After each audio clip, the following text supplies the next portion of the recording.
Hello all, welcome to Taruna publications. आज की live class में हम पढ़ने वाले हैं रीजनिंग के टॉप 10 इम्पोर्टेंट क्वेश्चंस। तो जो भी आर्मी की तैयारी करने वाले हमारे भाई बहन हैं, जल्दी से क्लास के साथ जुड़ जाइए और आपके साथ जो तैयारी करने वाले और आपके साथी हैं उनको भी क्लास आप शेयर कर दीजिए। तो चलिए बिना टाइम वेस्ट किए स्टार्ट करते हैं आज का पहला क्वेश्चन। उससे पहले अगर आपने अभी तक की हमारी जो क्लासेज हैं आर्मी स्पेशल क्लासेज वो नहीं देखी हैं तो उनका लिंक नीचे डिस्क्रिप्शन में दिया हुआ है, तो वहां से वो क्लासेज आप जरूर देखना। और जो हमारी पीडीएफ है इम्पोर्टेंट क्वेश्चंस की, वो सभी पीडीएफ जो हम यहाँ पे सोल्व करवाते हैं क्वेश्चन, उन सभी की पीडीएफ हमारे टेलीग्राम जो चैनल है उस पर आपको मिल जाएगी। तो टेलीग्राम ग्रुप को भी आप ज्वाइन कर लीजिए, उसका लिंक भी नीचे डिस्क्रिप्शन में दिया हुआ है। चलिए स्टार्ट करते हैं पहला क्वेश्चन। देखिए इसमें आपको एक सीरीज यानी कि एक श्रृंखला दी हुई है, जो आपस में जितने भी इसमें एलिमेंट्स है वो सब आपस में संबंधित हैं और हमें ये वाला जो संख्या है ये हमें फाइंड करनी है। ठीक है, तो ये है यहाँ पे 5, 9, 14, 20 और 27। ठीक है, इनमें क्या संबंध है सबसे पहले आपको यही देखना है। तो देखो आपको साफ साफ दिख रहा है कि 5 के अंदर अगर 4 हम ऐड करते हैं तो 9 आ जाएंगे, फिर 9 में हम 5 जोड़ते हैं तो 14 आ जाएंगे, फिर 14 में हम 6 जोड़ते हैं तो 20 आ जाएंगे, और 20 में हम अगर 7 जोड़ते हैं तो 27 आ जाएंगे। इसी प्रकार देखो हम एक एक बढ़ाते जा रहे हैं, तो अब 27 के अंदर आप 8 जोड़िए, कितने आ जाएंगे आपके पास? 35 आ जाएंगे। कितने आ जाएंगे? 35 आ जाएंगे। अब ऑप्शन चेक कीजिए, ऑप्शन में मिल रहा है आपको, यानी कि डी ऑप्शन क्या है आपका, बिल्कुल सही है। तो जो भी आपके आंसर्स आए वो आपको क्या करना है, कमेंट बॉक्स में कमेंट करते जाना है। ठीक है, चलिए स्टार्ट करते हैं हमारा सेकंड क्वेश्चन। बढ़ई का जिस प्रकार आरी से संबंध है उसी प्रकार मेसन यानी कि मिस्त्री का संबंध किससे होगा? देखो बढ़ई अपना काम करने के लिए आरी को काम में लेता है, मिस्त्री किसको काम में लेता है बताइए? तो हमें पता है मिस्त्री करनी को काम में लेता है। किसको काम में लेता है? करनी को काम में लेता है। तो यहाँ ऑप्शन देखने की जरूरत ही नहीं है, सीधा हमें पता है करनी को काम में लेता है, तो ए ऑप्शन यहाँ पे सही होगा। इस प्रकार एक दूसरे से संबंध बताने वाले क्वेश्चन आपको जरूर एग्जाम में देखने को मिलेंगे। तो आप जो डेली रूटीन है, आसपास की जो दिनचर्या है, उसको भी आप देखते जाएं, उसको नोटिस करें कि किसका संबंध किससे होता है, तो वो क्वेश्चन आपके अपने आप ही सही हो जाएंगे। नेक्स्ट क्वेश्चन देखते हैं, क्वेश्चन नंबर 3। एक विशेष कोड है, उसमें ऑडिटोरियम को ये लिखा हुआ है। ठीक है, इस रूप में लिख दिया। उसी जो कोड है उसी कोड में इसको क्या लिखा जाएगा?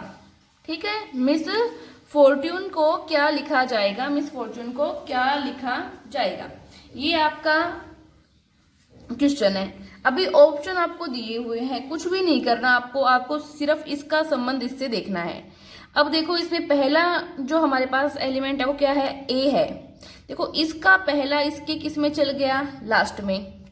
इसका सेकंड इसके सेकंड लास्ट में चल गया, इसका थर्ड इसके थर्ड लास्ट में चला गया।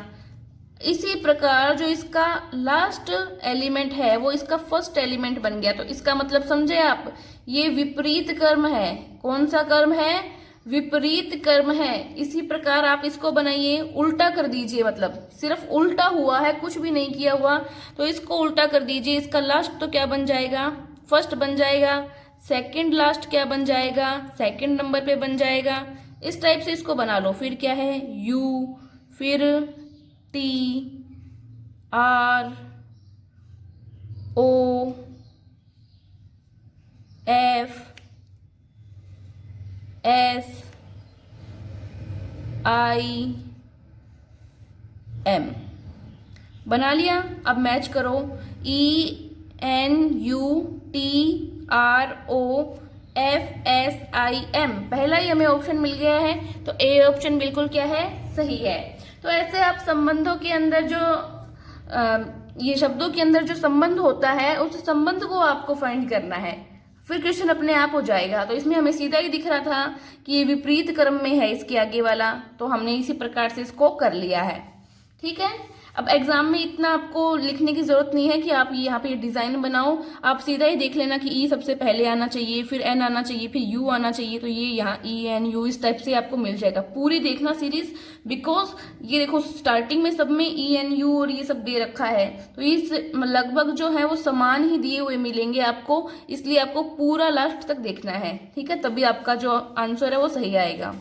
ओके, कोई डाउट है तो कमेंट बॉक्स में कमेंट कर सकते हैं आप। नेक्स्ट क्वेश्चन, क्वेश्चन नंबर 4, निम्न शब्दों को प्राकृतिक रूप से आरोही यानी कि असेंडिंग क्रम में रखने पर दूसरे स्थान पर होगा, दूसरे स्थान पर क्या आएगा?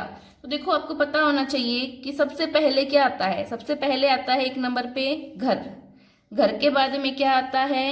गांव, गांव के बाद में क्या आता है? जिला, और जिले के बाद में क्या आता है लास्ट में? प्रांत। तो 1 नंबर पे घर, और हमें क्या पूछा है? दूसरे नंबर पे क्या आएगा? तो दूसरे नंबर पे क्या आएगा? गांव आएगा। तो ए ऑप्शन क्या है आपका? बिल्कुल सही है। तो इस प्रकार के क्वेश्चन तो हमारी बूढ़ी दादी नानी भी कर सकती हैं, तो आपको तो करने में बिल्कुल भी तकलीफ नहीं होनी चाहिए। नेक्स्ट देखते हैं क्वेश्चन नंबर 5 हमारा। देखो ये जो संबंध बताने वाला क्वेश्चन है, रक्त संबंध बताने वाला क्वेश्चन है, ब्लड रिलेशन का है ये। तो इसमें क्या है, जैसे जैसे आपको बोले ना वैसे वैसे आपको लिखते जाना है और आपको कुछ नहीं करना। पी क्यू का भाई है, तो इसको लिख लीजिए। पी किसका भाई है? क्यू का। यहाँ पे पी लिखा और यहाँ पे क्या लिख लिया? भाई लिख लिया, ठीक है, पी क्यू का भाई हो गया। आगे क्या बोल रहा है? आर क्यू की माँ है, क्यू यहाँ पे है, अब यहाँ पे क्या लिख दो? आर क्या है? माँ है क्यू की।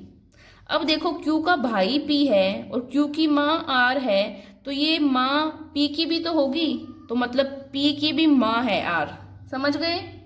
ये भाई इसका है तो इसकी माँ ये है, तो इसकी माँ भी यही होगी, समझ गए ना? अब देखो आगे क्या बोल रहा है, ये एस आर का पिता है।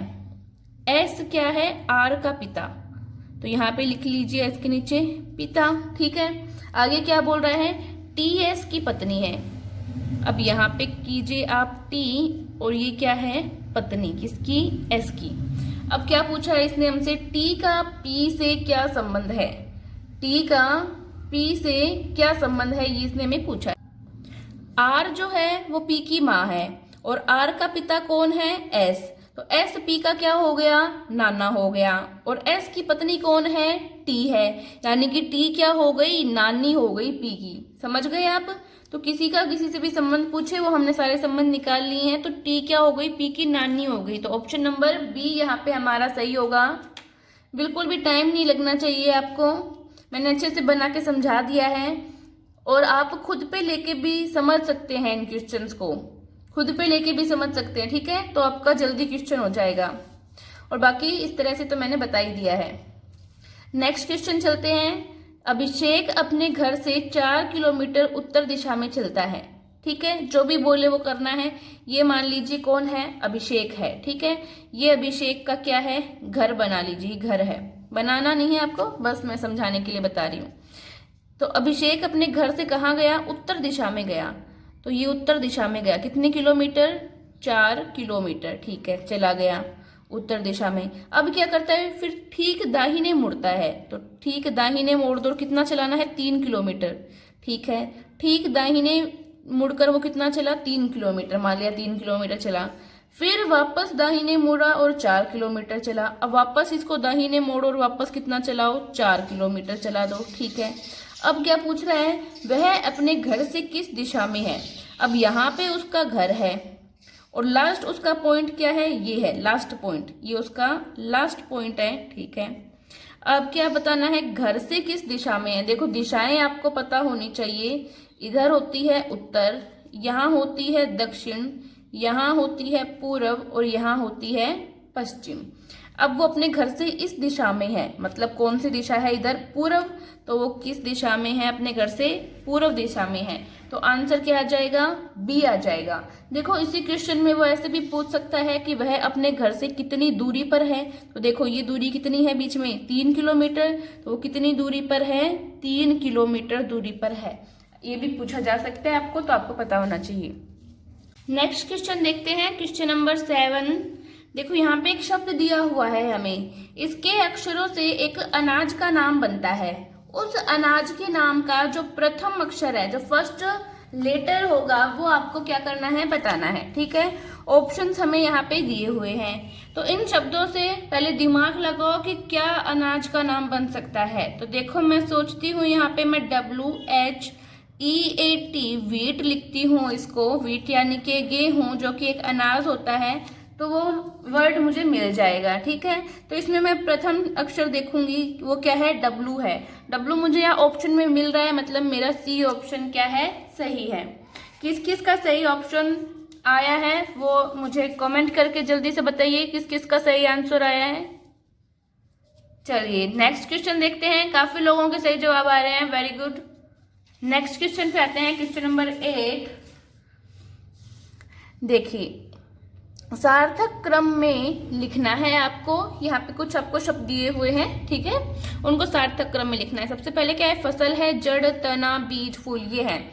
आपको पता होना चाहिए। देखिए सबसे पहले हम क्या करते हैं, बीज डालते हैं, तो 1 नंबर पे क्या आना चाहिए, बीज आना चाहिए। ठीक है, फिर 2 नंबर पे क्या, बीज से क्या बनती है, धीरे धीरे जड़ें बनती है ना, तो बीज के बाद में क्या आनी चाहिए, जड़ें आनी चाहिए 2 नंबर पे। फिर जड़ के बाद में क्या बनता है, तना बनता है, तो 3 नंबर पे क्या आना चाहिए, तना आना चाहिए। तने आने के बाद में क्या लगते हैं, फूल लगते हैं, तो 4 नंबर पे फूल आने चाहिए। फिर लास्ट में वो बहुत सारी पौधे बन जाते हैं, तो वो क्या बन जाती है, फसल बन जाती है, तो फिर 5 नंबर पे क्या आनी चाहिए, फसल आनी चाहिए। देखिए फसल क्या होती है, ये 8th क्लास के अंदर परिभाषा भी दी हुई है, इसकी पूरा एक चैप्टर है। तो एक ही प्रकार के पौधे को बहुत बड़े क्षेत्र पे उगाना, वो फसल कहलाती है। ठीक है, तो इस तरह से हमने ये बना लिया है। तो इसको लिख लेते हैं हम यहाँ पे, बीज, जड़, तना, फूल और फसल। ठीक है, तो ऑप्शन देखिए, सबसे पहले कौन सा आना चाहिए, बीज वाला 4 नंबर वाला। फिर उसके बाद में कौन सा आना चाहिए, 2 नंबर वाला। ठीक है, फिर कौन सा आना चाहिए, तना यानी कि 3 नंबर वाला। फिर कौन सा आना चाहिए, देखिए 5 नंबर पे कौन सा है, फूल, तो ये फूल वाला। फिर कौन सा आना चाहिए, फसल, तो ये फसल वाला। इसमें कंफ्यूज नहीं होना है आपको। तो यहाँ पे देखिए कौन सा ऑप्शन सही होगा, आपके सी जो ऑप्शन है वो यहाँ पे सही होगा। नेक्स्ट हम देखते हैं क्वेश्चन नंबर 9। यहाँ पे बार बार में लिखने की जरूरत नहीं है, आप सीधे ही देख सकते हो कि 1 नंबर पे क्या आएगा, 2 नंबर पे क्या आएगा। ठीक है, ये तो बस आपको समझाने के लिए मैंने बताया है। क्वेश्चन नंबर 9 देखिए, ओम, वाट, वोल्ट, इनसे संबंधित शब्द को आपको छांटना है। ठीक है, यहाँ पे हमें ऑप्शन दिए हैं, प्रकाश, ऊर्जा, घंटा और एम्पियर। आपको पता है ओम, वाट, वोल्ट ये सभी क्या होते हैं, मात्रक होते हैं, जो कि विद्युत से संबंधित हैं, किसी प्रकार जैसे प्रतिरोध से संबंधित हैं, विभव से संबंधित हैं, बट इनडायरेक्टली ये सभी किससे संबंधित हैं, विद्युत से संबंधित हैं। तो इसी तरह हमें यहाँ जो ऑप्शन डी में दिया हुआ है, एम्पियर, एम्पियर विद्युत धारा का मात्रक होता है, हमें पता है। तो इनसे संबंधित शब्द क्या हो गया, एम्पियर हो गया। तो यहाँ पे डी ऑप्शन हमारा बिल्कुल क्या होगा, सही होगा। ठीक है, नेक्स्ट हम देखते हैं क्वेश्चन नंबर 10, जिसमें हमें यहाँ कुछ ये जो अल्फाबेट्स हैं वो दिए हुए हैं, इनके अंदर कोई संबंध है, उस संबंध के अकॉर्डिंग हमें यहाँ लास्ट वाला जो क्वेश्चन मार्क है, इसकी जगह जो अल्फाबेट आएगा वो हमें फाइंड करना है। ठीक है, तो यहाँ देखिए जे के अंदर अगर हम 1 ऐड करते हैं तो क्या आता है, के आता है। इसके लिए आपको ABCD आनी चाहिए। अगर भूल गए हैं ABCD और जो वर्णमाला है हिंदी वाली, तो वो एक बार दोबारा याद कर लीजिए, बिकॉज हम जो चीज़ें वापस रिकॉल नहीं करते हैं उनको भूल जाते हैं कई बार। ठीक है, तो इनको वापस याद कर लीजिए। अब के अंदर हम 2 ऐड करते हैं तो क्या आता है, M आता है। M के अंदर 3 ऐड करते हैं, हमें पता है P आएगा। P के अंदर 4 ऐड करेंगे तो T आएगा। अब 4 के अंदर T के अंदर इसी प्रकार क्या करो, 5 ऐड करो तो आपके पास क्या आ जाएगा, बताइए, Y आ जाएगा। Y ऑप्शन में है क्या, चेक करो जल्दी से। बिल्कुल B ऑप्शन के अंदर आपको Y मिल रहा है। तो आपका ऑप्शन क्या हो गया, सही हो गया। ठीक है, तो इस प्रकार आज हमने जो 10 इम्पोर्टेंट क्वेश्चन थे रीजनिंग के उनकी प्रैक्टिस की है, साथ साथ में आप लोगों ने भी प्रैक्टिस की है। रोज हमारी क्लास आएगी, आर्मी स्पेशल क्लासेस हैं ये, तो जो भी आर्मी की तैयारी करने वाले स्टूडेंट्स हैं वो इस क्लास को जरूर देखना और साथ साथ अपना नोटबुक और पेन भी रखना है और साथ में प्रैक्टिस करनी है। फिर भी कोई डाउट रहे तो आप कमेंट सेक्शन में कमेंट करके हमें बता सकते हैं। और मैं वापस बता रही हूँ, हमारे टेलीग्राम चैनल जो है उसको ज्वाइन कर लो ताकि उसके अंदर आपको सारी PDF अवेलेबल करवाई हुई है वो मिल जाए। तो बने रहें तरुणा पब्लिकेशंस के साथ। धन्यवाद।